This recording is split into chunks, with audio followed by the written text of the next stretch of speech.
I think there's no doubt that believers very often fall into fixed ways of thinking. Oh, we've always thought this, so it must be right. For me, one of the great themes of the New Testament is to put everything to the test and hold on to what is good. It's an idea we find in Paul's first letter to the Thessalonians. And that means, I think, always being prepared to ask, why do we believe this? For example, in the 16th century, many Christians assumed that everything rotated around the earth because that was the way they read their Bibles. As they began to look at this more closely, they began to realize that they'd fallen into certain habits, certain ways of reading the Bible actually weren't necessarily justified by the Bible at all. They just, in effect, inherited these and been uncritical about them. I think there are some ways in which Christians may need to begin to think more about their faith. This is not going to be destructive at all.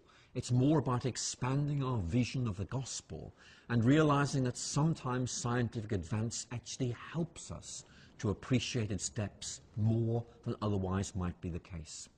For example, our vastly expanded understanding of what the universe is actually makes it much easier to praise God as its creator because it gives us this braver and bolder vision of what God must be like if this is the way things are.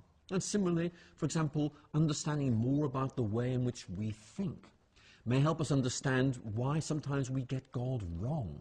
It's very, very easy to see how certain ways of thinking could easily lead us astray, and being more aware of the psychology of human thinking might actually enable us to avoid those things.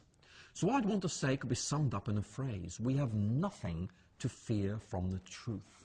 Truth illuminates. God is ultimate truth. All truth is God's truth. But the real difficulty I fear is that there are those, particularly on the scientific atheist side, who actually are making believers fearful of science because they insist in this very dogmatic and rigid way, science leads to atheism. Well, I'm sorry, but it doesn't. And that needs to be said absolutely firmly and clearly.